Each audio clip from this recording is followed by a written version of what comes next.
हरे कृष्णा। आप सभी को वैशाख मास की मोहिनी एकादशी के पारण दिवस की ढेरों शुभकामनाएं। प्रिय दर्शकों, आज के इस वीडियो में हम बात करेंगे पारण की कि एकादशी का पारण आपने कब करना है, एकादशी के पारण के नियम क्या रहेंगे, मुहूर्त क्या रहेगा, शुभ मुहूर्त के साथ साथ आपको क्या भोग लगाना है, क्या मंत्र रहेगा, क्या विधि रहेगी। ये जो पारण होना है ये महाद्वादशी को होना है, क्योंकि वैशाख मास के जो शुक्ल पक्ष की द्वादशी तिथि होती है ना, उसकी महिमा एकादशी से भी अधिक बताई गई है। इससे संबंधित हमने एक विस्तृत वीडियो आपके लिए अपलोड किया था, जिसमें हमने बताया था कि किस प्रकार से इस द्वादशी को किया जाने वाला दान पुण्य आपके पारण और आपके एकादशी के व्रत को जो प्रभाव होने वाला है या जो उससे पुण्य प्राप्त होने वाला है उसको कई हजार गुना अधिक बढ़ा सकता है।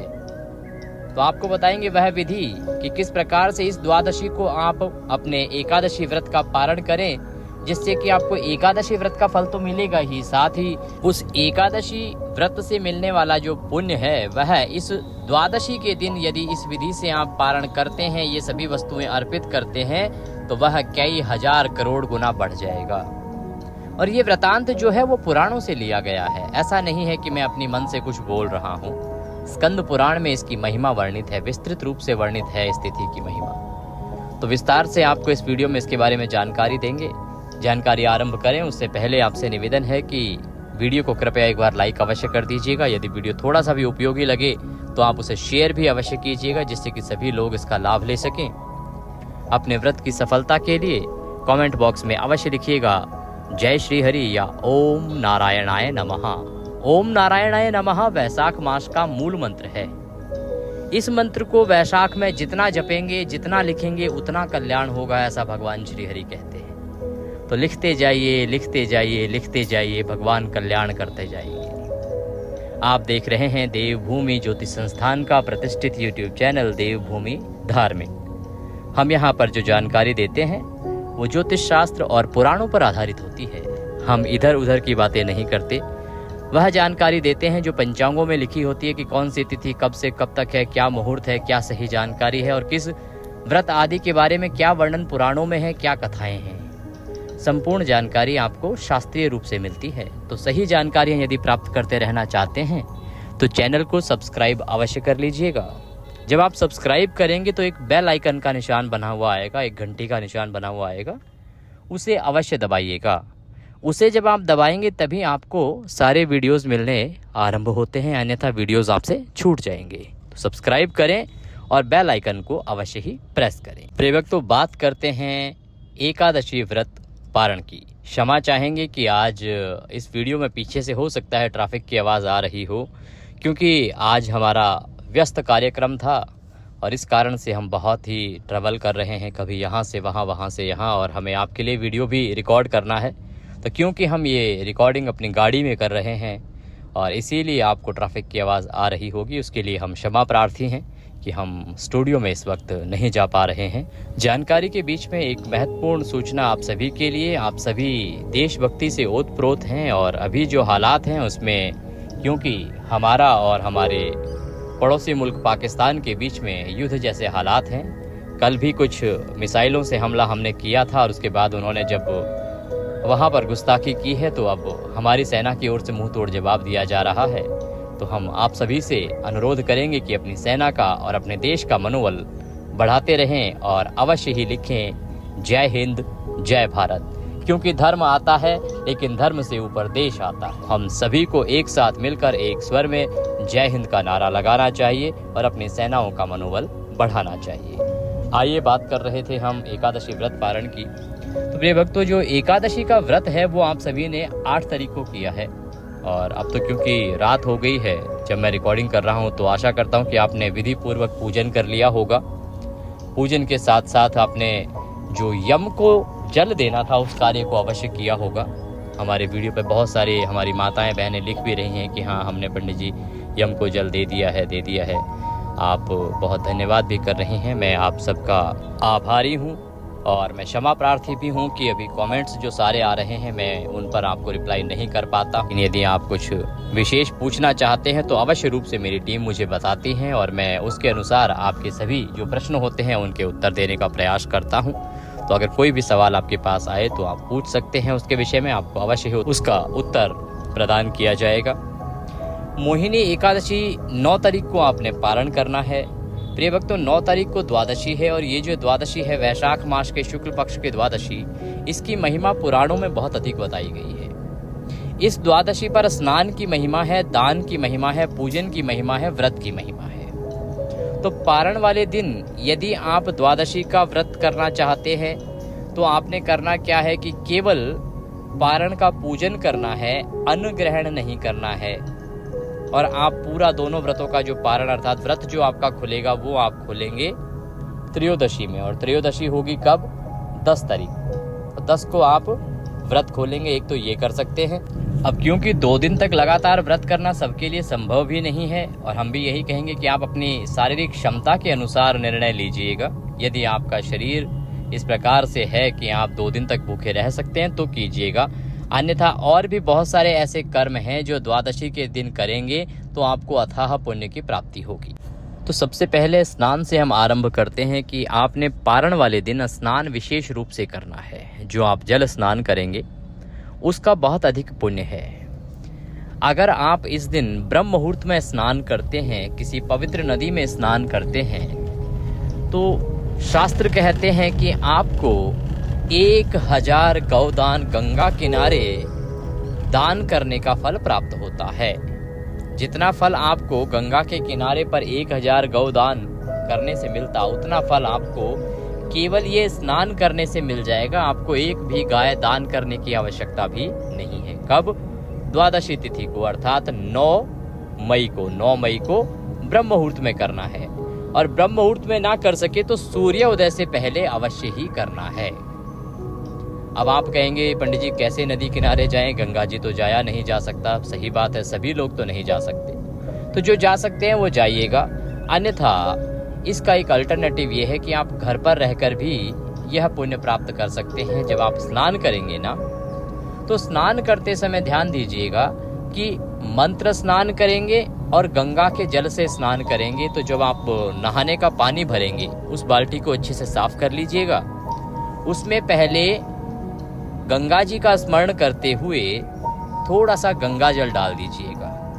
गंगा माँ का स्मरण करते हुए गंगा जल डाल दीजिएगा। फिर उसमें शुद्ध जल भर लीजिएगा और उस जल से हर हर गंगे बोलते हुए स्नान कीजिएगा या ओम नमः भगवते वासुदेवाय बोलते हुए स्नान कीजिएगा। ये जो स्नान होगा आपका, ये स्नान आपका गंगा स्नान के तुल्य ही कहलाएगा और गंगा स्नान के समकक्ष ही आपको फल प्रदान करेगा।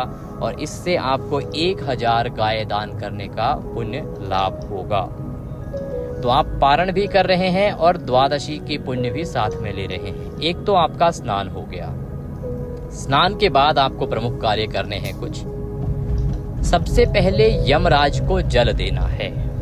यम जल कैसे देंगे? यमराज को जल देने के लिए एक लोटे में जल लीजिएगा और दक्षिण दिशा की ओर मुख करके यमराज का स्मरण कीजिएगा कि हे यमराज महाराज, आपको यह जल हम वैशाख द्वादशी पर अर्पित कर रहे हैं, आप इसे स्वीकार करें। और वह जल अर्पित कर दीजिएगा। जैसे आप सूर्य को जल देते हैं वैसे ही यमराज को दक्षिण की ओर मुख करके दे दीजिएगा। एक तो ये कार्य करना है आपको। दूसरा, इसके बाद आपको पितरों को जल देना है। पितरों को भी इसी प्रकार से दक्षिण की ओर मुख करके जल देंगे। पितरों का स्मरण कीजिएगा, पितरों से निवेदन कीजिएगा, अपने पितरों को याद कीजिएगा या उनका नाम या रिश्ता लीजिएगा और साथ में बोलिए कि अन्य कोई पितृ भी यदि मुझसे जल की कामना करता है तो वह भी इस जल को ग्रहण करे। कई बार ऐसा होता है कि हमें कुछ पितरों की जानकारी ही नहीं होती है और ऐसे कोई पितृ होते हैं हमारे जो कहीं ना कहीं परेशान होते हैं, उनको जल की आवश्यकता होती है। तो इस प्रकार से यदि आप बोल देंगे तो उस पितृ को भी वह जल प्राप्त हो जाएगा, उसकी तृप्ति हो जाएगी। इसलिए आपको इस प्रकार बोलते हुए दक्षिण की ओर मुख करके पितरों को जल देना है। इसके बाद आप तुलसी जी को जल दे नहीं सकते क्योंकि आज द्वादशी है। द्वादशी में बहुत सारे हमारे दर्शक पूछते हैं कि पंडित जी द्वादशी को जल देना क्यों मना है, क्या है। देखिए, हमने एक विस्तृत वीडियो बनाया था, अभी पिछले दिनों की बात है, बहुत अधिक समय गया नहीं है, शायद 15-20 दिन पहले ही। उसमें 5 पुराणों से मैं आपके लिए ढूंढ के लेके आया था कि किस किस पुराण में क्या क्या लिखा है। तो द्वादशी को तो तुलसी के पत्ते को तोड़ने का, तुलसी को हिलाने का बहुत अधिक अपराध बताया गया है। इतना अधिक अपराध बताया गया है कि माता सीता से गलती से एक तुलसी का पत्ता द्वादशी को टूट गया था, जिसका उन्हें बहुत अधिक पाप लगा था। अगर आपने वह वीडियो नहीं देखा है तो उस वीडियो को आपको अवश्य देखना चाहिए, क्योंकि वो आपके लिए बहुत उपयोगी वीडियो है। पूरा शास्त्रीय वीडियो है। पांचों जो हमारे पुराण हैं, कहाँ कहाँ क्या क्या लिखा है, तुलसी का पूजन कब करना चाहिए, कब नहीं करना चाहिए, किन दिनों में हमें जल देना चाहिए, किन दिनों में जल नहीं देना चाहिए, और किस प्रकार से हमें तुलसी की पूजा करनी चाहिए। तो उसको वीडियो को आपने अगर नहीं देखा है तो अवश्य देखिएगा, अन्यथा आपसे बहुत बड़ा वीडियो और बहुत बड़ी जानकारी छूट जाएगी। अगर आपको वीडियो ना मिले तो कमेंट बॉक्स में लिख के पूछ लीजिएगा, मैं आपको लिंक प्रदान कर दूंगा। तो द्वादशी के दिन जो है तुलसी में ना तो जल दिया जाएगा, ना ही तुलसी का पत्ता टूटना चाहिए गलती से भी, और ना ही मंजरी आदि उतारी जाएगी। एकादशी को दे सकते हैं आप, सूर्य देव को जल दीजिएगा और पीपल देवता को जल दीजिएगा। ये सारे जल आपने देने हैं। ये जल आप कहेंगे पंडित जी इनका पारण से क्या लेना देना? देखिए, इनका पारण से लेना देना नहीं है, परंतु इसका लेना, देखिए यम जल जो है वो तो आवश्यक है, इसका पारण से भी लेना देना है, एकादशी से भी लेना देना है। क्योंकि यदि आपने यमराज को जल नहीं दिया तो इस एकादशी का जो पुण्य फल है वह क्षीण हो जाएगा, आपको नहीं मिलेगा। इसीलिए पितरों को भी साथ के साथ जल दीजिए। अब अगर आप ऐसे स्थान पर हैं जहां पर पीपल आपके पास आसानी से उपलब्ध है और आप दे सकते हैं तो दीजिएगा। और सूर्य देव तो सभी जगह होते हैं, तो सूर्य देव को भी जल दे दीजिएगा। इसमें तो बहुत अधिक ना तो समय लगेगा और ना ही इसमें ऐसी कोई आवश्यकता है कि भाई सूर्य देव तो मिलेंगे नहीं। इसलिए मैं आपसे कह रहा हूँ कि ये जल दीजिएगा, क्योंकि ये अक्षय दिन है। इस दिन जितना अधिक पुण्य कर्म आप कर लेंगे ना, उतना अधिक आपके लिए लाभप्रद रहेगा। जितने पुण्य कमा लेंगे वो अक्षय हो जाएंगे, आपके जीवन में बहुत लाभ आएगा, बहुत काम आएंगे। इसलिए आप ये जल दीजिएगा। अब आप पूजन आरंभ करने के लिए पूजा की सामग्री एकत्र कीजिए और आसन लगा के बैठ जाइए, उत्तर दिशा की ओर मुख करके। पूजा की सामग्री में क्या क्या आपके पास होना चाहिए? देखिए, भगवान श्री हरि की तस्वीर या प्रतिमा आपके पास होनी चाहिए। इसके अतिरिक्त चौकी यदि आपके पास है तो चौकी लीजिएगा। उस पर बिछाने के लिए यदि पीला वस्त्र आपके पास है तो वह लीजिएगा। रौली, मौली, पान, सुपारी, लौंग, इलायची, धूप, दीप, नैवेद्य, भगवान को अर्पित करने के लिए पुष्प की माला, इत्र, और साथ में आपको जनेऊ अगर है तो जनेऊ लीजिएगा। एक तांबे का लोटा ले लीजिएगा। ये सारी सामग्री आपने एकत्र कर लेनी है। तांबे का जो लोटा है उसको अच्छे से मांझ लीजिएगा और उसमें पहले थोड़ा गंगा जल भरिएगा। गंगा जल भर के शुद्ध जल भरिएगा और सबसे पहले सामग्री और स्थान का पवित्रीकरण आपने करना है, शुद्धिकरण करना है। ये कैसे होगा? एक पुष्प लीजिएगा और पुष्प से सभी सामग्री पर और स्थान पर जहां आप पूजन करने वाले हैं वहां पर जल के छींटे दीजिएगा। ओम पवित्र हो अपवित्रवांग सर्वांग वस्तांगदो पिवाम यह स्मरेत पुंडरीकाक्षम सवायंतरः शुचिः ओम। इस प्रकार से जल छींटे देके आपने स्थान का और सामग्री का शुद्धिकरण किया है, पवित्रीकरण किया है। अब आप भगवान की स्थापना करेंगे। चौकी लगाइए, चौकी है तो चौकी लगाइए, उस पर पीला वस्त्र है तो पीला वस्त्र बिछाइए और भगवान की स्थापना कीजिए। हाथों में पुष्प लीजिए, पुष्प लेके भगवान को निवेदन कीजिए कि प्रभु ये हम आपको आसन दे रहे हैं, आप इस आसन को स्वीकार करें और यहाँ पर विराजमान हो और पूजा स्वीकार करें। इस प्रकार से आपने आसन के रूप में पुष्प रखने हैं और भगवान की स्थापना कर देनी है। सवाल आता है किसी के पास चौकी नहीं है तो क्या किया जाए और कैसे, कहाँ स्थापना की जाए? देखिए, आपके पास जो भी पूजा के लिए उपयुक्त स्थान है ना, बस शुद्धि का ध्यान रखें, सात्विकता का ध्यान रखें, शुद्ध होना चाहिए स्थान, पवित्र होना चाहिए स्थान। वहाँ पर आप भगवान की तस्वीर को या प्रतिमा जो भी है उसको रखकर पूजन कर सकते हैं। इसीलिए वहाँ पे आप स्थापित कीजिएगा। किसी का यदि कच्चा मकान भी हो तो वहाँ पर भी स्थापना की जा सकती है। आप अच्छे से लीप लीजिए नीचे जमीन को और वहाँ पर पुष्प के रूप, क्योंकि आसन तो आप पुष्प का दे रहे हैं, भाव से दे रहे हैं ना। भगवान को कह रहे हैं कि प्रभु ये आपको आसन दिया है, आप यहाँ पर विराजमान होइए। तो आपका जो आसन दिया जा रहा है वो महत्वपूर्ण होता है, इसीलिए कोई दोष नहीं है, कहीं भी आप रख के पूजन कर सकते हैं। प्रतिमा है तो प्रतिमा को रखिएगा, तस्वीर है तो तस्वीर को रखिएगा। स्थापना करने के बाद उनके सामने सीधे हाथ की ओर घी का दिया रखिएगा, धूप रखिएगा और अब आप अपने हाथ धो लीजिएगा। अपने हाथ पे जल लीजिए, हाथ धो लीजिए। हस्तो प्रक्षालनम। एक एक मंत्र पर एक एक चम्मच जल से आपको आचमनी करनी है, पी लेना है वह जल। ओम माधवाय नमः। एक चम्मच जल लीजिए, लोटे में से एक चम्मच से जल लीजिए अपने हाथ पे और पी जाइए। ओम केशवाय नमः, जल लीजिए, पी जाइए। ओम नारायणाय नमः, जल लीजिए, पी जाइए।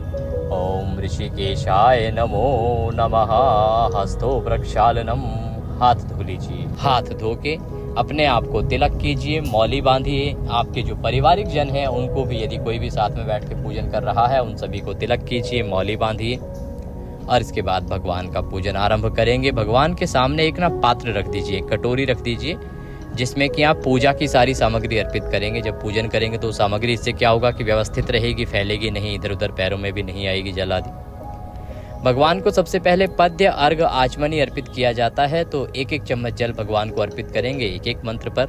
ओम भूर्भुवस्सुः मोहिनी एकादश्यायां व्रत पारण निमित्तार्थाय श्री हरि विष्णु पारण पूजन प्रारंभ कुरु। पूजन निमित्तार्थाय पद्यम समर्पयामि। तो पद्य के रूप में एक चम्मच जल लीजिए और वह अर्पित कर दीजिए। इसी प्रकार से ओम नारायणाय नमः अर्घ्यम समर्पयामि। ओम माधवाय नमः आचमनीम समर्पयामि। 3 चम्मच जल आपने एक एक करके भगवान को अर्पित किया। भगवान को स्नान कराएंगे। ओम भूर्भुवस्सुः श्री माधवाय नमः स्नानम जलम समर्पयामि। स्नान के लिए जल अर्पित कीजिए। अब पंचामृत से स्नान कराएंगे भगवान को। तो पंचामृत बनाइए, कच्चा दूध, दही, घी, शहद और शक्कर, इन 5 चीज़ों से पंचामृत बनाइएगा और उससे भगवान को स्नान कराइएगा। अब बहुत से हमारे जो दर्शक है वो कह सकते हैं, पंडित जी आप कहते हैं एकादशी में शहद वर्जित है। हाँ, एकादशी में शहद वर्जित है, परंतु ये जो एकादशी है ना, ये महा एकादशी है। इस एकादशी पर भगवान श्री हरि विष्णु ने स्वयं वर्णन किया है। शहद की महिमा बहुत अधिक है। शहद और चावल का दान महादान बताया गया है। शहद और चावल का दान यदि आप करते हैं तो 1000 करोड़ ब्राह्मणों को भोजन कराने जितना पुण्य फल आपको प्राप्त होता है साहब। इसीलिए पारण वाले दिन, आज हमने पहले वीडियो में भी बताया था कि इस एकादशी पे जब द्वादशी का पारण करेंगे तो द्वादशी वाले दिन शहद वर्जित नहीं रहेगा। तो पंचामृत बनाइएगा। ये जो पंचामृत हम बना रहे हैं ना, और जो पंचामृत से भगवान को पूजन कर रहे हैं, ये केवल इसलिए नहीं कि पारण में करना है। इसका विधान द्वादशी की पूजा में भी है। द्वादशी के दिन जो कोई पंचामृत से भगवान श्री हरि की पूजा करता है, उनको अभिषेक कराता है, उसको कई 1000 करोड़ गुना फल प्राप्त होता है। ऐसा वर्णन स्कंद पुराण में आता है। इससे संबंधित हमने जो द्वादशी का एक वीडियो बनाया था उसमें भी आपको बताया था। तो पारण के साथ ही आप और बहुत अधिक पुण्य अर्जित करने जा रहे हैं। हमने आरंभ में भी आपको कहा था कि विधि इस प्रकार से होगी कि आप पारण भी कर लेंगे और द्वादशी का पुण्य भी कमा लेंगे। तो पंचामृत कैसे अर्पित करेंगे भगवान को? एक फूल पर पंचामृत लगा लीजिए, क्योंकि तस्वीर पर तो हम पंचामृत से नहला नहीं सकते। जिनके पास प्रतिमा है वो प्रतिमा को अभिषेक करा सकते हैं पंचामृत से। तो पुष्प अर्पित कीजिएगा पंचामृत लगा के। ओम भूर्भुवस्सुः श्री नारायणाय नमः पंचामृत स्नानम पंचामृतम समर्पयामि। शुद्धोदक स्नानम, अब शुद्ध जल से स्नान करेंगे तो शुद्ध जल ले लीजिएगा, 1 चम्मच जल अर्पित कीजिएगा। ओम भूर्भुवस्सुः श्री वासुदेवाय नमः शुद्धोदक स्नानम शुद्ध जलम समर्पयामि। भगवान को वस्त्र अर्पित करेंगे। वस्त्र के रूप में मौली का एक टुकड़ा लीजिएगा और वह अर्पित कीजिएगा। ओम भूर्भुवस्सुः श्री वासुदेवाय नमः वस्त्रम समर्पयामि। वस्त्रम उपवस्त्रम यज्ञोपवीतम, यज्ञोपवीत अर्पित करेंगे भगवान को। यज्ञोपवीत जनेऊ लीजिएगा। जनेऊ पर ना थोड़ी सी रौली लगा लीजिएगा, रौली से तिलक कर लीजिएगा, उसके बाद उसको अर्पित कीजिएगा। ओम भूर्भुवस्सुः श्री माधवाय नमः यज्ञोपवीतम समर्पयामि।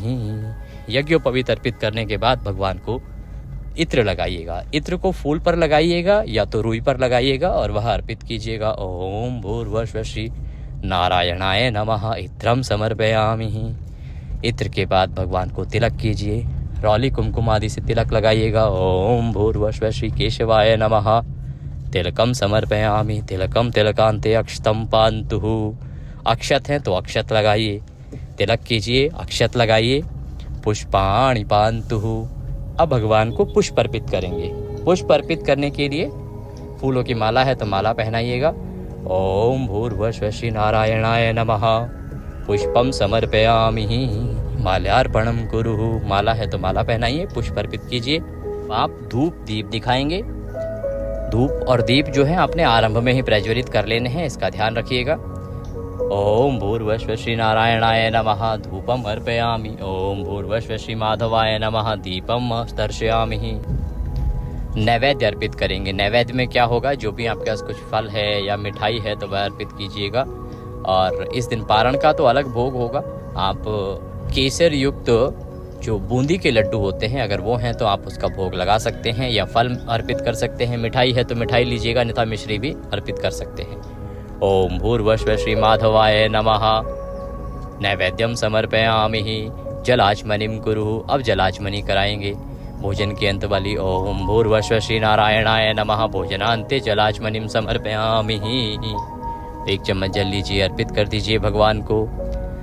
भगवान को तांबूल अर्पित करेंगे। तांबूल क्या होता है? पान का पत्ता लीजिए, उसमें 2 लौंग, 2 इलायची और 1 सुपारी रखिए, उसका बीड़ा बनाइए और वह भगवान को चढ़ा दीजिए। ओम भूर्भुवः श्री नारायणाय नमः। तांबूलम समर्पयामि। तांबूलम पूंगी फलम शुभ दक्षिणायाम शुभदो वरदो भवः। अब भगवान को दक्षिणा अर्पित करेंगे। जो भी दक्षिणा राशि आप अर्पित करना चाहते हैं वो चढ़ाइएगा। ओम भूर्भुवः श्री नारायणाय नमः। शुभ दक्षिणायाम समर्पयामि। हाथ जोड़ के भगवान को प्रणाम कीजिएगा।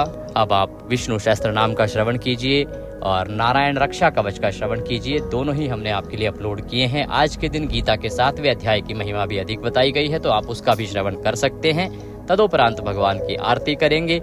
आरती करने के बाद पुष्पांजलि करेंगे। पुष्पांजलि करने के लिए हाथों में पुष्प ले लीजिए, भगवान से निवेदन कीजिए। आवाहनम न जानामि विसर्जनम पूजम चैवम न जानामि क्षम्यताम परमेश्वर। हे प्रभु, ना हम आपका आवाहन जानते हैं, न पूजन जानते हैं, न विसर्जन जानते हैं। हम तो अज्ञानी जीव हैं। जैसी बन पड़ी है वैसी सेवा आपके श्री चरणों की है। इसमें जाने अनजाने में हमसे कोई गलती, कोई त्रुटि, कोई भूल हो गई हो तो प्रभु से क्षमा कीजिएगा और दया का आशीर्वाद प्रदान कीजिएगा। इसके निमित्त आपको अर्पित करने के लिए हमारे पास कुछ नहीं है। तन मन धन सब कुछ आप ही का है भगवान। हमारे पास क्या है? मालती मलका जाति सत्पत्रांधि संयुक्तम पुष्पांजलि मया दत्ताम ग्रहणाम परमेश्वर। प्रभु, यह पत्र पुष्प की भेंट है, इसे आप स्वीकार करें और दया का आशीर्वाद प्रदान करें। इस प्रकार से वह पुष्प भगवान के चरणों में अर्पित कर दीजिए। पुष्प अर्पित करने के बाद भगवान को प्रणाम कीजिए।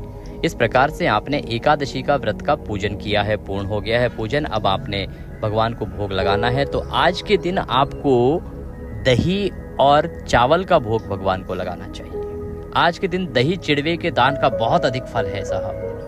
दही और चावल का भोग आप भगवान को लगाइए, थाली में सजाइए और उसमें तुलसी पत्ता डालिए। भगवान को भोग के लिए निवेदन कीजिए। भोग लगा के वह प्रसाद बाकी बंधु बांधवों में वितरित कीजिएगा। आप जब पारण करेंगे तो यही प्रसाद से पारण करेंगे आज के दिन, इसका ध्यान रखिएगा।